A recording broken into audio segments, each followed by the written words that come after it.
नमस्कार दोस्तों, फ़तेह क्लासेस में आपका स्वागत है। आज हम NCERT क्लास 8 चैप्टर नंबर 1 सुभाषितानी। सुभाषितानी का अर्थ है सुंदर या मधुर वचन। प्रस्तुत पाठ में सुभाषित, सुधन भाषित इन दो शब्दों के मेल से बना है। सु का अर्थ होता है सुंदर या मधुर, भाषित का अर्थ होता है वचन। इस तरह सुभाषित का अर्थ हुआ सुंदर या मधुर वचन। इस पाठ में सूक्त मंजरी, नीति शतकम, मनुस्मृति, शिशुपाल वधम, पंचतंत्रम से रोचक व विचारपरक श्लोकों को संग्रहित किया गया है।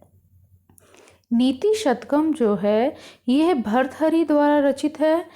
भर्तृहरि द्वारा रचित शतक ग्रंथों में से संग्रहित है। भर्तृहरि ने 3 शतक लिखे हैं जिसमें एक नीति शतक भी आता है। इसके बाद मनुस्मृति मनु के द्वारा रचित है। शिशुपाल वधम जो है ये महाकवि माघ के द्वारा रचित है।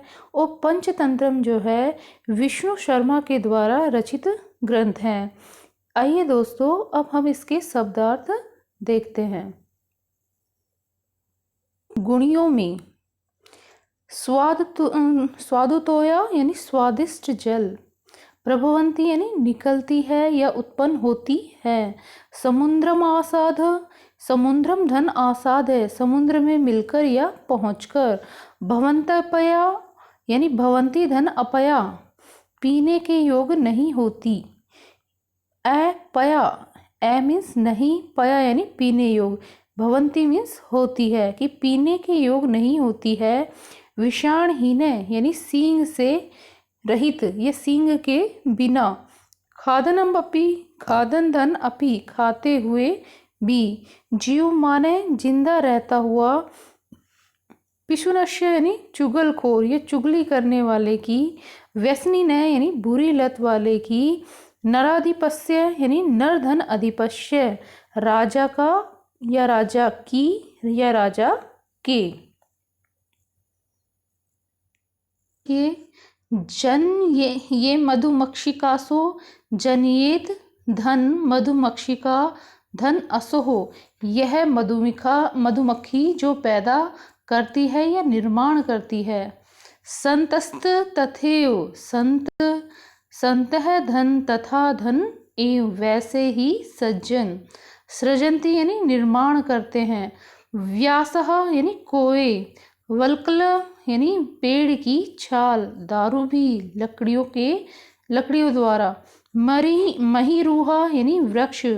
कूप खननम यानी कुआं खोदना। वहीना यानी अग्नि द्वारा। दोस्तों, अब हम इस पाठ का अनुवाद करेंगे श्लोकों का।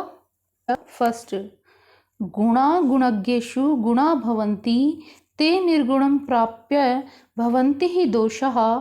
सुस्वादतोयो प्रभवन्ति नद्यः, समुद्रम आसाद्य भवन्तोपया अपया। इसका अन्वय इस प्रकार से है। गुणा गुणज्ञेषु गुणा भवन्ति, ते गुणा निर्गुणं प्राप्य दोषा भवन्ति। यथा नद्यः सुस्वादतोयो प्रभवन्ति, परम ता समुद्रम आसाद्य अपया भवन्ति।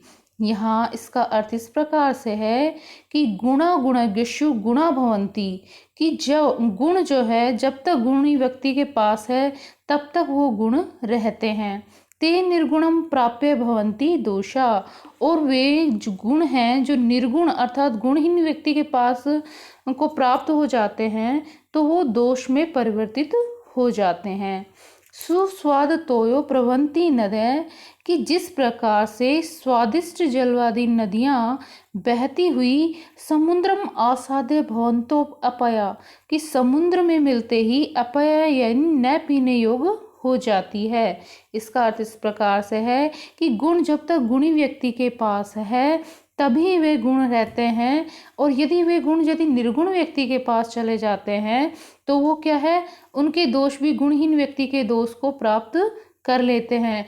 जिस प्रकार से नदी में जब जल रहता है तो वह स्वादिष्ट होता है, पीने योग्य होता है, लेकिन समुद्र में मिलकर समुद्र का जो खारा पानी है उसमें मिलकर जो है वह अपने गुणों का त्याग कर देता है और वो पीने योग्य नहीं रहता। इस प्रकार से गुण जो है जब तक ही गुणी व्यक्ति के पास रहते हैं तब तक वो गुणी व्यक्ति के पास है, उसके बाद निर्गुण के पास जाकर वो दोषों को ग्रहण कर लेते हैं। इस प्रकार से श्लोक संख्या 2 देखिए। साहित्य संगीत कला विहीन साक्षात पशु पुच्छ विषाणहीन तृणम न खादन अपि जीवमान तद भागधेयम परम शून्यानाम। इसका अन्वय इस प्रकार से है। साहित्य संगीत कला विहीने जना पुच्छ विषाणहीने साक्षात पशु अस्ति स तृणम न खादनपि जीवमान अस्ति ततः पशूनाम परम भागधेयम अस्ति।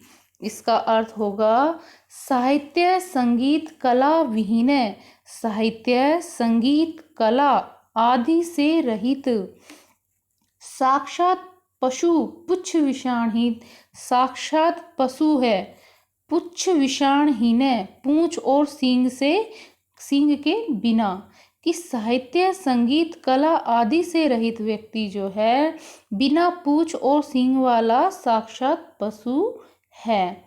तृणम न खादनपि जीवमाने तद भागधेयम परम शून्यानाम। इसका अर्थ होगा कि वह तृणम न खादनपि यानी घास न खाकर भी जीवमान है यानी जीवित है, कि वह घास न खाकर भी जीवित है। तद भागधेयम परम पशुनाम, यह उन पशुओं के लिए सौभाग्य की बात है। नेक्स्ट देखिए श्लोक संख्या 3।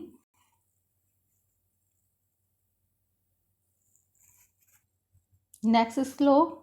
लुब्धस्य नश्यन्ति यश पिशुनस्य मैत्री नष्टक्रियस्य कुलम अर्थपरस्य धर्मः विद्याफलं व्यसनिनः कृपणस्य सौख्यम राज्यम प्रमत्त सचिवस्य नराधिपस्य।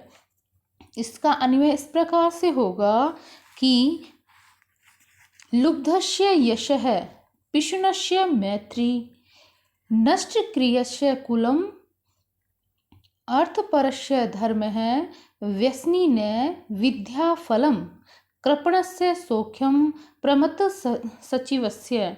इस प्रकार से इसका अर्थ इस प्रकार से होगा। लुब्धस्य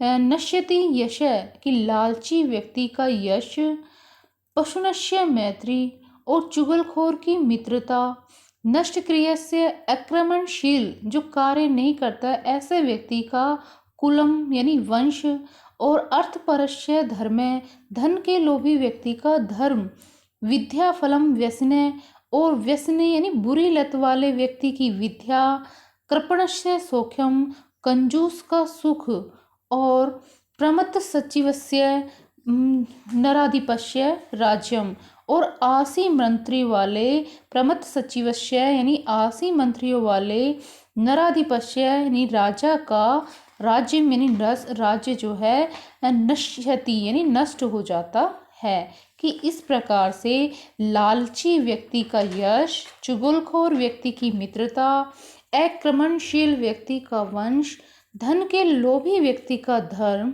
और बुरी लत वाले व्यक्ति की विद्या, कंजूस का सुख और आसी मंत्री वाले राजाओं का राज्य नष्ट हो जाता है। अब नेक्स्ट संख्या देखते हैं, श्लोक संख्या 4। पीत्वाम रसम तु कटुकम मधुरम समानम माधुर्यमेव जनम जय मधुमक्षिकासो संतस्य तथैव सज्जन दुर्जनानां श्रुत्वा वचः मधुर सुक्त रसम सृजन्ति। यहाँ पर इस श्लोक का अन्वय इस प्रकार से होगा। असो असो मधुमक्षिका तु कटुकं मधुरं वा रसं समान पीत्वा माधुर्यम् इव जनेत तथैव सन्तः सज्जन दुर्जनानां वचः श्रुत्वा मधुररसयुक्तं रसम एवं सृजन्ति। इधर ये इसका अर्थ ये होगा रसम पीत्वा यानी रस को पीकर, कटुकम मधुरम समानम कड़वा और मीठा दोनों एक समान, इस प्रकार से कि मधुमक्खी जो होती है वह कड़वा व मीठा रस समान रूप से पीकर क्या करती है, मधुरमेव मधुर रस का ही निर्माण करती है। पीत्वाम रसम तु कटुकम मधुरम समानम माधुर्यमेव जन्यम मधुमक्षिका आसो, कि मधुमक्खी जो होती है वह कड़वा और मीठा रस जो है समान रूप से पीकर मधुर रस का निर्माण करती है।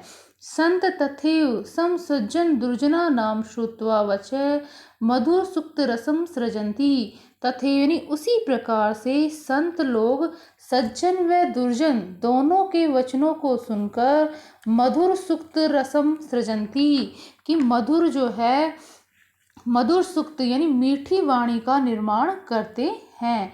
कि जिस प्रकार से मधुमक्खी जो है कठोर और मधुर दोनों प्रकार के रसों का पान करती है और बदले में क्या देती है, मधुर मीठा शहद देती है, उसी प्रकार सज्जन जो व्यक्ति है वह सज्जन व दुर्जन दोनों की बातों को सुनकर मधुर सुक्त मीठी वाणी को जो है निर्माण करते हैं और बोलते हैं। नेक्स्ट देखिए, विहाय पौरुषम यो हि देवम अवलंबते प्रसाद सिंहवत तस्य मूर्धन्ये तिष्ठन्ति व्यासः। यहाँ पर इसका अन्वय इस प्रकार से होगा, यो पौरुषम विधाय देवमेव ही अवलंबते प्रसाद सिंहवत तस्य मूर्धन्य व्यासः तिष्ठन्ति, कि यहाँ पर जो है विहाय पौरुषम यो ही देवम जो है या देव जो है, एक तो आया है देव होते हैं भगवान के लिए आता है, देवताओं के लिए आता है, और यहाँ पर जो है भाग्य के लिए आया है देवम शब्द। विहाय पौरुष यो ही देवम अवलंब्यते, कि जो व्यक्ति अपने पौरुष या परिश्रम को छोड़कर भाग्य का सहारा लेता है, प्रसाद सिंहवत तस्य मूर्धन्ये तिष्ठन्ति व्यासा, तस्य यानी उस व्यक्ति की स्थिति प्रसाद सिंहवत यानी जो महल के बाहर सिंह बने हुए थे ना, सिंह की प्रतिमा बनी होती है, उन सिंहों की तरह व्यासा तिष्ठन्ति मूर्धनि, उनके सिर पर जो है उन सिंहों के समान उनकी स्थिति होती है जिसके सिर पर कोए आकर बैठते हैं। यहाँ जो है पौरुष के महत्व का बताया गया है कि जो व्यक्ति जो है अपने पौरुष या परिश्रम को छोड़कर भाग्य का सहारा लेते हैं, अवलंबन लेते हैं, सब कुछ भाग्य पर छोड़ देते हैं, उस व्यक्ति की स्थिति महल में बने हुए शेर की तरह हो जाती है जिसके सर पर कोए बैठते हैं, अर्थात उस व्यक्ति का कोई महत्व नहीं रहता है। नंबर, पुष्प पत्र फल छाया मूल वक्कल दारु भी धन्या मही रूहा येषा विमुख यान्ति नार्थिन है। इसका अन्वय इस प्रकार से होगा, मही रूहा पुष्प पत्र फल छाया मूल वक्कल दारु भी धन्या भवन्ति येषाम अर्थिन विमुखा न यान्ति। इसका अर्थ इस प्रकार से है कि फूल, पत्ते, छाया, जड़, छाल, लकड़ी आदि से युक्त पेड़ धन्य है, जिसके कारण याचक को कभी भी उनसे विमुख या निराश नहीं होते हैं, अर्थात पेड़ के पास देने के लिए बहुत कुछ है, वे कभी भी अपने याचक को खाली हाथ नहीं लौटाते हैं। इस प्रकार से अगले श्लोक देखिए, चिंतया ही विपदाम आदाविवे प्रतिक्रिया न कूप खननम युक्तम प्रदीप्ते वहिना ग्रह। इसका अन्वय होगा विपदाम आदामेव ही प्रतिक्रिया चिंतनीया गृहवहनिना प्रदीप्ते कूप खननम न युक्तम। इसका अर्थ ये होगा कि विपत्ति से पहले ही उसका समाधान ढूंढ लेना चाहिए। विपत्ति आने के बाद उसका समाधान ढूंढना उसी प्रकार से अनुचित है जैसे घर में आग लगने के बाद कुआं खोदना।